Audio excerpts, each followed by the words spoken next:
The eviction moratorium issued by the CDC ends on December 31st. I'm Chris Warner. We'll take a look at how that's impacting one local organization helping those in need and what's next for landlords and tenants. The Parsons Police Department has started a new program to curb shoplifting and thefts during the holiday season. I'm Zach Dodge with the story. The 4 states' most watched news starts now. An eviction moratorium issued by the CDC protecting tenants from eviction expires at the end of the year. This is KOAM News at 6. KOAM's Chris Warner takes a look at the impact on one local organization that's helping those in need and what tenants need to know. Within the past week, the Economic Security Corporation in Joplin received some additional CARES Act funding to help with a number of things, from utility shutoffs to rental assistance. Now that an eviction moratorium from the CDC is about to expire, Tammy Walker says they've seen an uptick in applications for rental assistance. Right now, between my 5 staff that are doing applications for rental assistance, they're working through about 50 requests for assistance, and I know that that number is going to grow. We've spent, just in the past 4 days, almost $12,000 helping about 12 different families so far, and I just know that number is going to increase. Walker says without the CARES funding, they wouldn't be able to offer the help they're offering now. A lot of the programming that we put in place when we got the CARES funding is stuff that programs that we haven't offered before. We don't normally have a lot of prevention money, so this has really helped to try to meet the needs in our communities. As for the moratorium, it expires on December 31st. That's left questions on what happens to those who need help or can't pay their rent when it ends. The form a tenant must fill out saying they've been impacted by COVID provides some detail on what happens when the moratorium expires. It explains that the tenant is aware that at the end of the temporary halt on evictions that their, quote, housing provider may require payment in full for all payments not made prior to and during the temporary halt, and explains that they then could be subject to eviction. As for the Economic Security Corp being able to help, Walker says the funds are limited. I worry about being overwhelmed with requests. We've had requests since March, since the pandemic really took hold in the community, but the funds are limited. If they have a need, they need to reach out now to see if they, even qualify for what we have. In Joplin, Chris Warner, KOAM News. To see if you qualify for assistance from the Economic Security Corporation, we've put contact information on our website. See it right there, KOAMnewsnow.com. The Consumer Council of Missouri has filed a motion with the State Public Service Commission, or PSC, for an emergency order to create a winter utility disconnection moratorium. The PSC has posted notice of the motion and shortened the time for responses. Action by the Public Service Commissioners is expected by December 16th. The Kansas School Board is recommending that elementary schools continue in-person classes even if the spread of the coronavirus in their communities is so great that schools would otherwise close. The State Board of Education yesterday updated its pandemic guidance. The change comes after a surge in coronavirus cases across the state over the past month prompted some districts to return to online classes for many or all of their students. Joplin Health Department is reporting another COVID-19 related death. This time they say it was a 77-year-old man. The latest death brings the city's total to 71. Doug Hetty joining us now with our first look at weather. Beautiful. What else can you say? Still is beautiful. Yeah, just absolutely fantastic today. High temps into the upper 60s across the region. We're going to have another nice day for us again on Thursday. Clear skies outside for us right now. There's not too much going on. In fact, the entire Central Plains look pretty good. Next storm system is out across a third of the country. That will start to affect us by the time we head into Friday. At least right now, temperature is still pretty good. Most of us sitting in that 50 to 55 degree range. And we will be kind of chilly tonight. We'll drop back through the 50s, 40s, down to about 38 to 40 degrees a little bit later on tonight. But Thursday looks great.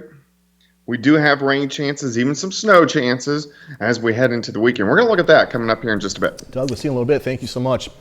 Bourbon County attorney is facing a disciplinary hearing this week over allegations that she lied in court and crossed other ethical boundaries to obtain convictions when she was the Shawnee County prosecutor. Jackie Spradling is accused of showing a lack of competence, candor, and fairness in 2 cases she prosecuted. You can read more about this case on our website. Again, that's KOAMNewsNow.com. A soon-to-be-seated Kansas lawmaker has had a temporary anti-stalking order issued against him in court at the request of a former opponent's campaign manager. She accuses State Representative-elect Erin Coleman of sending her harassing messages, coming to her home twice, and trying to get her evicted. Coleman faces a December 16th hearing in Wyandotte County District Court on whether the order is going to stay in place. Coleman is a 20-year-old Democrat from Kansas City, Kansas, who once was charged with threatening to shoot a high school student. He also admitted on social media that he'd circulated revenge porn as a middle school-aged boy. He declines to comment yesterday on these allegations. Kansas Department of Health and Environment has issued a boil water advisory for Caney, Kansas in Montgomery County. This advisory is not related to COVID-19, we are being told. The advisory will remain in effect until the conditions that place the system at risk of bacterial contamination are resolved. KDHE issued the advisory because of a loss of pressure due to a water main break. The man who was instrumental in the creation of Neosho's Crowder College has passed away. James Tatum passed away yesterday at his home in Pineville, Missouri.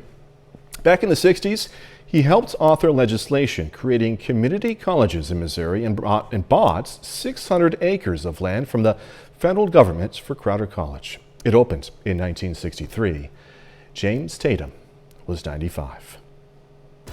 Still ahead, as thefts increase during the Christmas season, criminals should know Santa Claus is watching a little closer this season. And one of the best coaches in Missouri high school football history earns his place in the state's Hall of Fame. During the holiday shopping season, shoplifting and thefts become more of a problem, right? KOAM's Zach Dodge has what one local police department is going to do about it. Since opening Gold and Silver Exchange 25 years ago, Gloria Cunningham has seen a lot of change, but there's always been one constant: shoplifting. If we get like real busy and get a lot of people in, you can't keep your eyes on everything. And we have cameras, but still, it happens. And over the last several months, since everyone is wearing masks, cameras have become less effective. Sometimes I try to look at it, well, if they needed it, then hopefully it blessed them, It's a common problem in Parsons around the holidays, with more than 500 thefts happening altogether last year. So the police department is starting a new program to curb the problem. Operation Santa Watch is going to be a holiday crime control patrol prevention. We're going to try to get on top of all the crimes that we normally end up having during the holiday season. Starting this Friday the 11th, officers will start doing patrols in parking lots and going into stores to try and prevent shoplifting and theft from cars. I'm pretty excited about it. I think this is going to stop a lot of the theft reports that we have to take during this time of year, especially shoplifting reports that we typically take. And since officers will be around in parking lots anyway, they'll be available to help with employee walkouts after dark and even the occasional jump start. It's not something that's very difficult, so I do have a lot of officers that are willing to help out with it, which is great.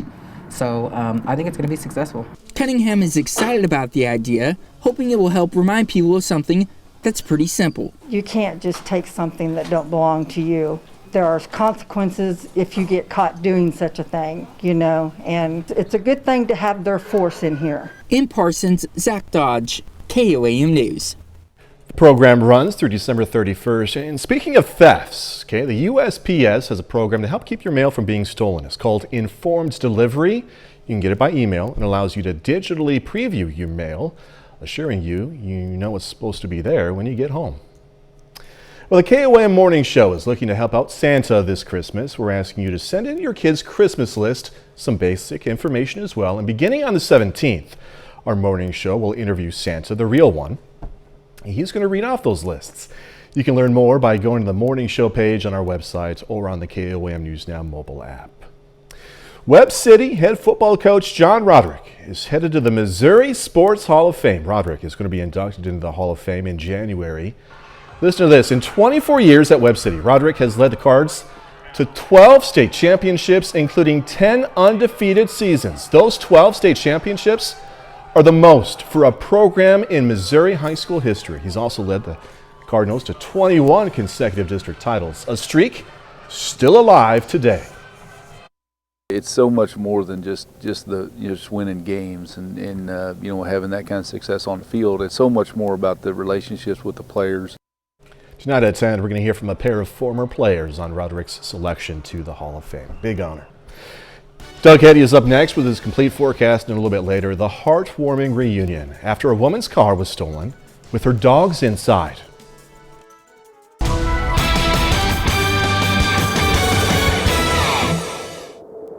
Well, it definitely turned out to be a great day for us today. Temperatures upper 60s to near 70 across the region, which is absolutely fantastic. Thursday looks even a little bit warmer, near record highs.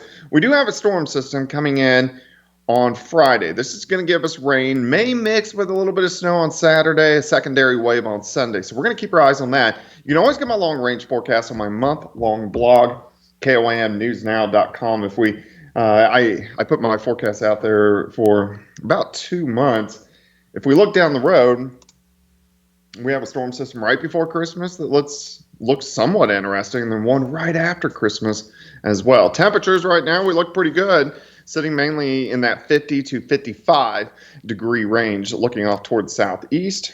From our station, 55, winds pretty much calm, pressure steady, humidity is at 43%. Through the evening, we're going to slide back through the 50s into the 40s, eventually 38 to 40 for an overnight low. But clear skies, and really clear skies across the entire Central Plains. In fact, the northern lights are going to get going later on tonight. We're pretty far south, but if you look north, you may get a glimpse of the northern lights. But again, we're kind of right on that southern extent. But clear skies, next storm system out across parts of California, and that's the one that will start to affect us as we work into Friday. You can see that little spin south of Los Angeles. It's been there for the past 3 days. But that second system behind it up in the Pacific Northwest, that's going to finally kick that first wave out, giving us chances for rain by the time we head into Friday. Tonight's going to be okay. We'll have pretty much clear skies, upper 30s for overnight lows. Big warm up for us tomorrow, lower 70s, 40 in the morning, 68 by noon, up to 73 during the afternoon. So get outside, enjoy it, get a little bit of fresh air because, of course, we got changes moving in. Clouds increase tomorrow night. Here's Friday morning. Look at the rain increasing throughout the daytime hours on Friday. Could even see some pockets of moderate rain into the afternoon. Then we kind of switch over to light showers by the time we head into Friday night. Temperatures are going to be dropping into the 40s, eventually Saturday morning into the 30s. We're right on the backside of the system here, but we could mix with or briefly change to snow before the system is out of here by Saturday afternoon. But right behind that, there's a secondary wave that is going to roll in on Sunday, mainly staying to our south, but it might get close enough to us that it could also give us a little bit of snow on Sunday. So a lot to watch as we work through the next couple days. Temperatures are going to be significantly cooler than what we've experienced over the past several days. So you got to make sure you enjoy the daytime hours tomorrow. Any snow accumulations, best shot would be in our very far northwestern counties.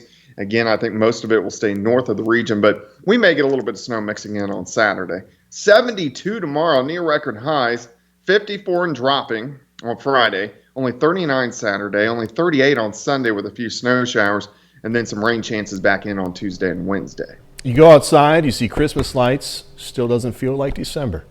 It's weird. No, not yet. Give it a couple days. Yeah. All right, Doug, thank you. Hey, don't forget, you can be the first to know about the day's weather with the KOAM Skywatch weather app.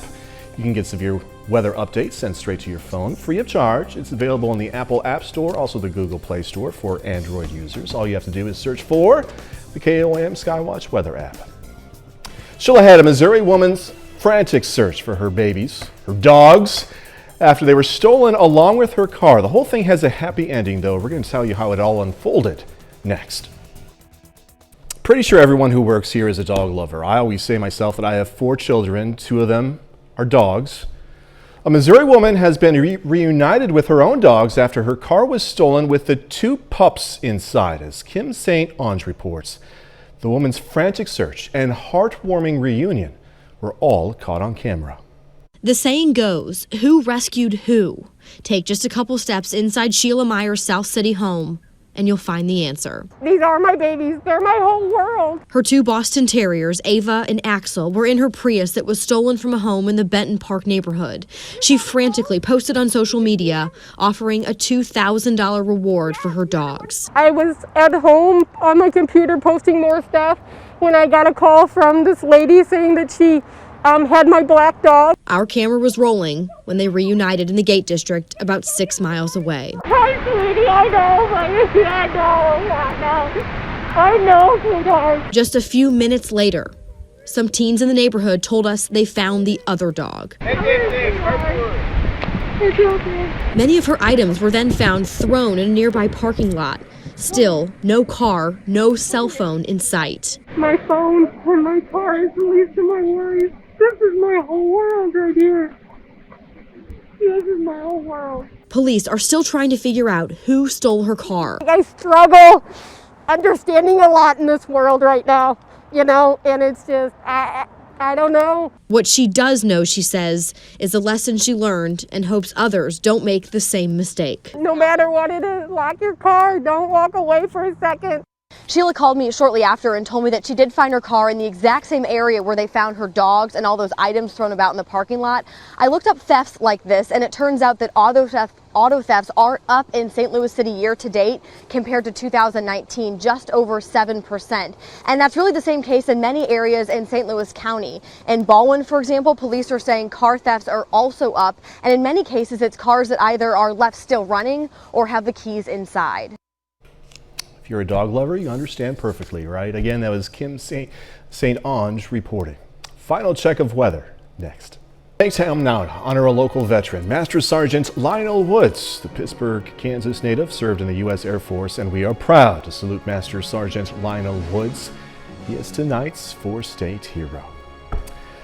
Bob Barker era The Price is Right is getting its own TV channel. That's right, Fremantle teamed up with Pluto TV to launch the new channel on the streaming service Pluto TV. The channel will run the show 24/7. Barker hosted The Price is Right for more than 3 decades, from 1972 to 2007.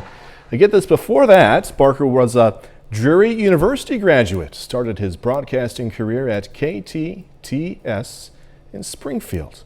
I love history. I did not know that. What about you, Doug Heddy? Did you know that Bob Barker? I did not. Yeah, isn't that cool? I guess you learn something new every day. You do. Weather looking awesome, All right, man. Weather-wise, it looks pretty good. We're going to drop back 38 to about 40 later on tonight. Big warm-up again near record highs, which go 72, 73 degrees during the afternoon. Rain increases on Friday, and of course, we cool right back down for the weekend. Doug, thank you. Thanks so much for joining us. We'll see you right back here at 10. Until then, let's make it a great evening.